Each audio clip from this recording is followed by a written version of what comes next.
Hi everybody, welcome back to FRAG-MENTAL, thanks for joining me. In this video I'm giving you an overview of the house of Fort and Manlé. Stay tuned to FM.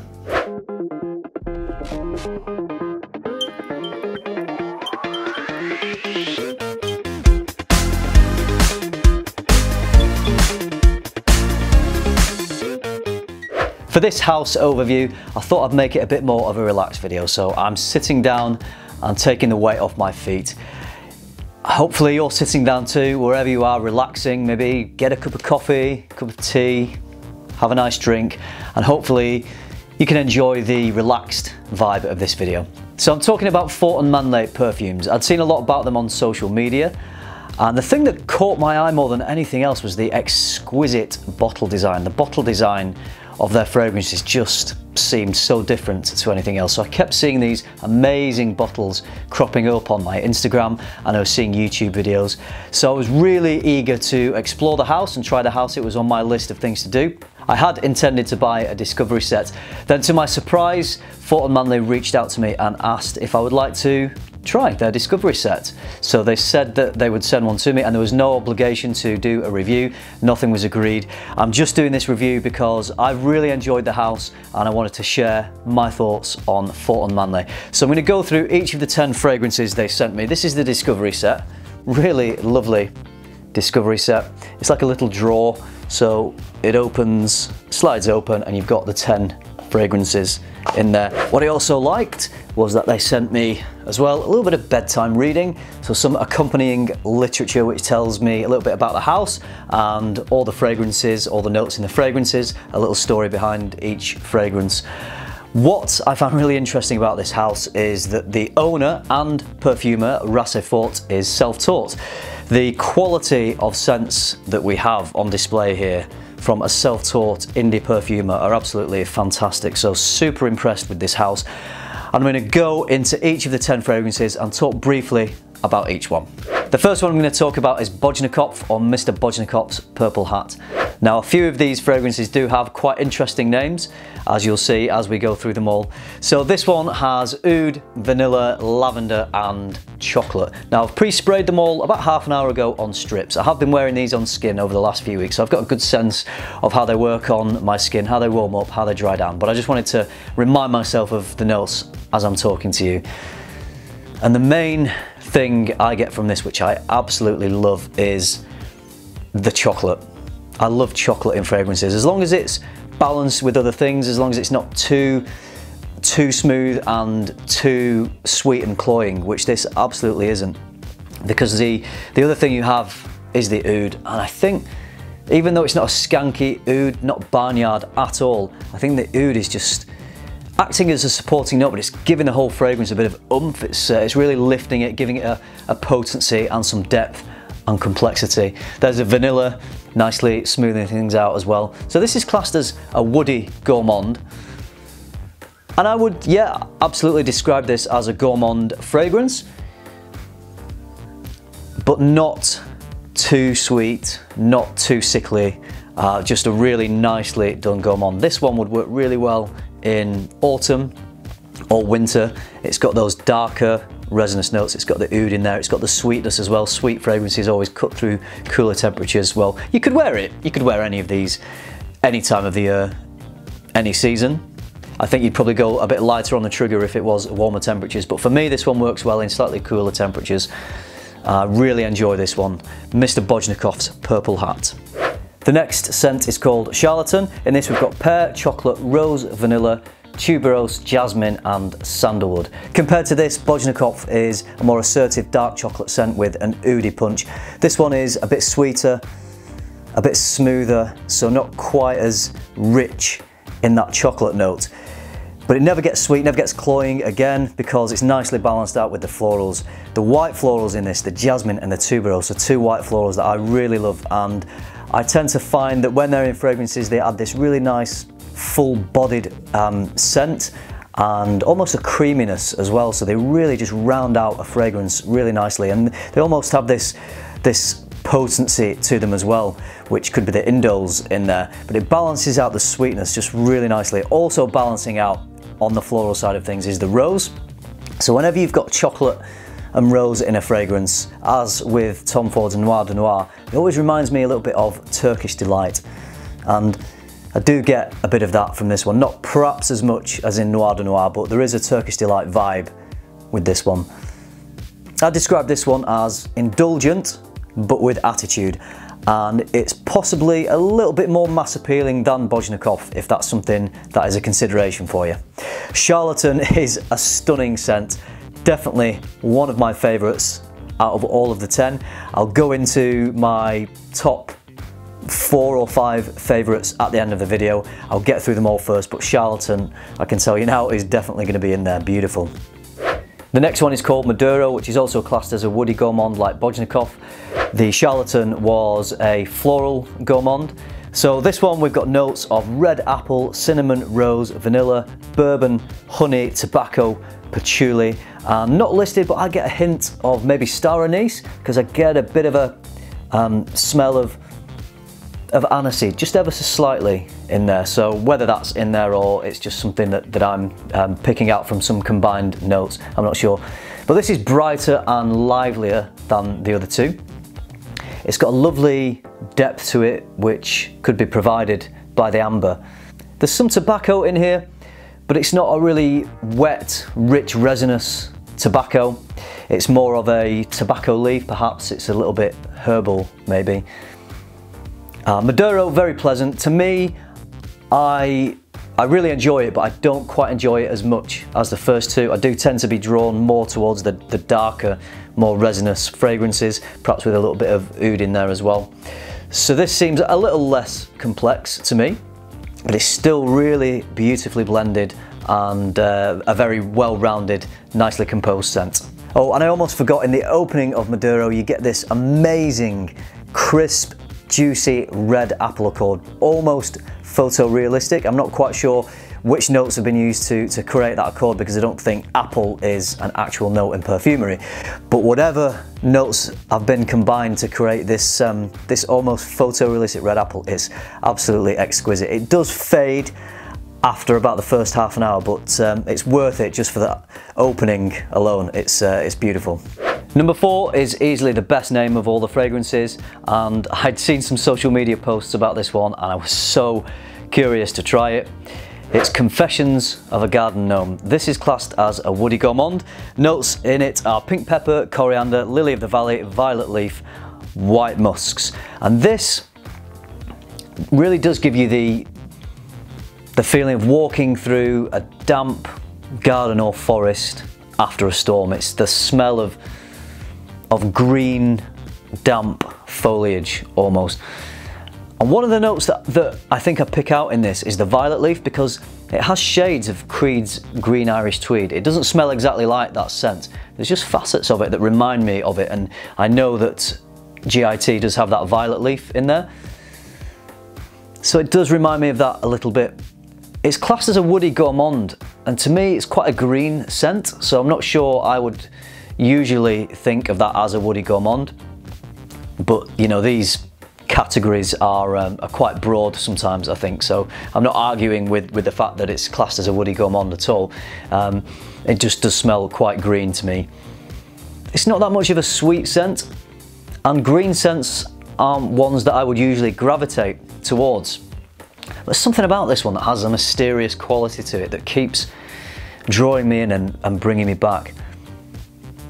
I first smelled this and I thought, not really for me, but I think as it dries down a little bit and as it smooths out, I think that sharp greenness that I get from the opening just fades and the whole thing rounds out and settles down into a really beautiful scent. So I could absolutely wear this, really enjoyable. Confessions of a Garden Gnome. Number 5 is Amber Absolutely. This one is classified as ambery. Is it worth that classification? Absolutely. This one has plum, blackcurrant, rose, amber and musks in it, and it is just, oh, this one is beautiful. It really is very enjoyable. So you've got some lovely fruits in there, some rich amber, some sensual musks.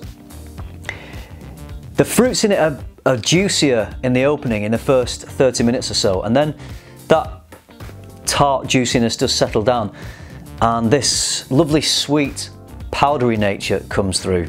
It could be the benzoin in there that's giving it this powderiness, but it's also got a complexity as well. So there's this juxtaposition between it being a light, sweet, powdery scent, but it's got some depth provided by the amber. So it's a fragrance of two combined personalities, if you like. This one is probably, I would say, the most mass appealing and the easiest to wear of all of these fragrances. It's also one of the most enjoyable. This is stunning and very versatile. This scent, I think, could be worn any time of the year, any occasion. Totally unisex, as with all the fragrances. I think they're all unisex. But I absolutely adore this one. The next one is Fatih Sultan Meh. So in this one, there's petitgrain mixed with florals, and the florals in here are listed as iris, rose, and tulip, and you can't really pick out each of those florals. They just seem to be really smoothly blended into one kind of nice bouquet accord of flowers, I suppose. But it's really smoothly blended, and other than those florals and the petitgrain, I struggle to pick out specific notes. It's just a really lovely overall blend. I find this to be almost regal, sophisticated. I would certainly describe it as elegant, and even though I'm describing it as floral and elegant, again, it's absolutely unisex. This doesn't lean too feminine at all for me. The rose isn't too prominent. Sometimes if rose is too prominent, it makes me think it's too feminine.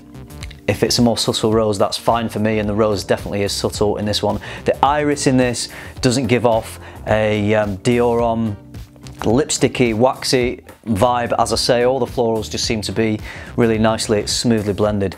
So yeah, elegant, sophisticated, classy, very wearable. I could easily go out wearing this for any occasion, any season. I don't think it really pitches to a certain age either. I think it is a scent that any age could wear for any occasion. So yeah, one of the more versatile of all of these. I really like this one. It's a scent that on first sniff didn't blow me away, but as it developed and as I wore it on skin, I really enjoyed it.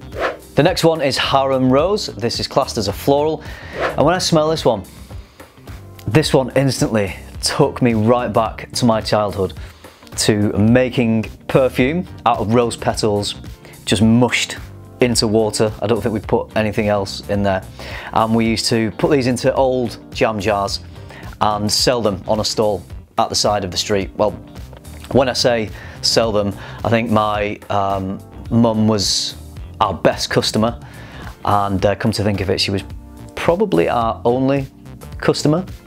So I think we ended up using a lot of the perfume ourselves. So it really reminds me of that, those rose petals. Now, as I was saying, rose for me personally, not for everyone. A lot of people love rose. A lot of guys love rose. If it's too much, I find it a little too feminine. Like, I find Frederic Malle's Portrait of a Lady just a bit too feminine. The rose is too prominent for me. The rose in this I don't think is quite as prominent as in Portrait of a Lady, but it is a fairly prominent note in this scent. So yeah, for me, I'd say leans a little feminine. So this one is not one I could really see myself wearing. I could see a mature, elegant lady wearing this one. Someone like the Queen. Yeah, I could see her Madge rocking this one. Harem Rose. The next one is Süleyman le Magnifique. This is classed as an Oriental Chypre. In this one, we've got galbanum, patchouli, tuberose, and vetiver. This is nice, but it's not as complex, I don't think, to me, as some of the other ones that I've tried from the house. You get an earthiness from the patchouli in there, and I can detect the tuberose. I really love the note of tuberose. So there's a little bit of that in there, but It's not a scent that captivates me as much as some of the other ones that I've tried. Some of the others, I'm instantly, yes, I love this scent, give me more. This one, it's pleasant. For me, it wouldn't be a full bottle purchase. I'd maybe have a sample or a decant that I'd enjoy wearing. Well, I do have a sample, so I can enjoy wearing that one. Maybe it'll grow on me, but it's not one that instantly captivates me, and not one that I'm enjoying as much of the others. There's nothing in this that's that complex or bold or not daring, maybe interesting. Perhaps I find this one isn't quite interesting. It's a beautiful scent, but compared to the others, not as interesting as some of those. The next one is called Impressions de Giverny, or Giverny, one of the two. It's a white floral. It's got red apple, tuberose osmanthus, orange blossom, fig. This is a beautiful white floral. This is really nice. I get a lot of the tuberose in this. I love orange blossom, so I'm enjoying the orange blossom. And then there's a nice fig note in there as well. So those are the prominent notes to me, and they work really well together. Reminds me of a beautifully well-kept garden in full bloom in summer, with an apple tree proudly sitting at one end of the garden. Yeah, this is gorgeous. It does lean a little more to the feminine, I would say. I could definitely wear this. I would be very happy to wear this, but I wouldn't reach for this as much as I would some of the other ones. I'll go back over the ones that were my favourite shortly. We've just got one more to do. But very, very pleasant, really, really nicely done white floral scent.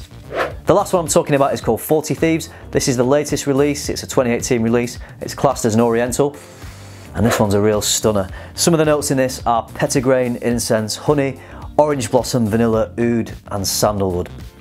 This one smells epic and opulent. It's deep, dark, rich, but at the same time it's bright and lively, full of energy. It's smooth, sweet, exotic, spicy. The incense gives it masses of character. It really does sweep you away to a far off desert somewhere.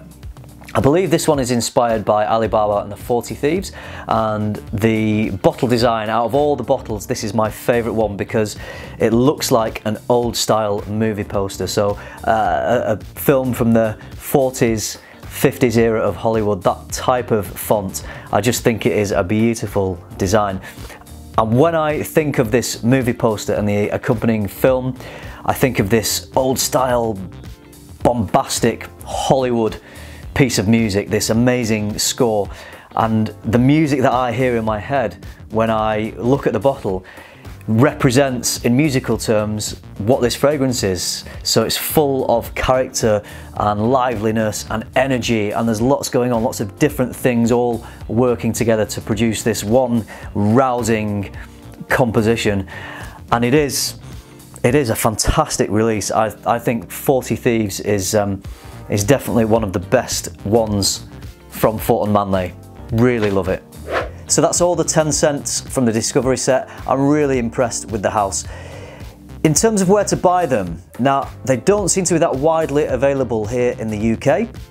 I'm not sure if there's anywhere on the high street. If anyone watching this knows anywhere on the high street that you can buy these from, then drop a comment down below and I will include it in this video description. As far as I can tell, the only place you seem to be able to get them from at the moment, and its samples, is from a website called perfumista.co.uk. So you seem to be able to get all the Fort and Manlé samples ranging from 1 to 5ml. I haven't used that site, but it does seem like it's a good site and it's offering all of these scents. In terms of bottles, not sure where in the UK, but Lucky Scent in the States do carry the samples and the bottles. For a bottle from Lucky Scent, you're looking at around $190, and that's for a 50ml bottle of eau de parfum concentration. So it's not the cheapest of fragrances, but you are getting a real quality, a real high-end niche quality with these scents. So I would definitely recommend sampling rather than blind buying at this price, so grab some samples if you can. Like I say, in the UK and in the US, samples are readily available, so try before you buy, definitely, on this one. Now, the ones that I'm going to say were my favourites, that blew me away, that I would definitely have a full bottle of these, and I would really like to add them to my collection at some point. So the two that I would give 10 out of 10, that I liked equally as much, were Charlatan and Amber Absolutely. Oh yeah. Beautiful, beautiful scents. Really can't fault them in any way. Performance is good. When I wore these on skin, the performance was excellent on these as well. So you're going to have a really nice scent bubble around you for a good 8 to 10 hours wearing these scents. Really were very, very pleasing to wear. And the other two, which I would give, which I liked almost as much, I would say a 9.5 out of 10, were Bojnokopff and 40 Thieves. So all four of those scents to me were stunning. I really enjoyed all of them. There was maybe one or two in there that I probably, for my personal taste, wouldn't spend that money on a full bottle. But other than that, I'd say 90% of the fragrances in this discovery kit I could easily wear and easily have a full bottle. But if I was to choose, my first two would be Charlatan and Amber Absolutely, and then my second two would be 40 Thieves and Bojnokopff. Exquisite. And with that, I'm going to bring this video to a close. I'd love to hear your thoughts on Fort and Manlé. If you're in the UK and you've tried them and you know where you can buy full bottles, then do let me know. I'd love to hear your thoughts on what you think of all these fragrances. I know a few of you out there have tried them and really rate them. So let me know which ones are your favourite. I hope you enjoyed this video. I hope you found it useful. Thank you very much for watching. And until next time, keep tuning into FM and keep smelling good.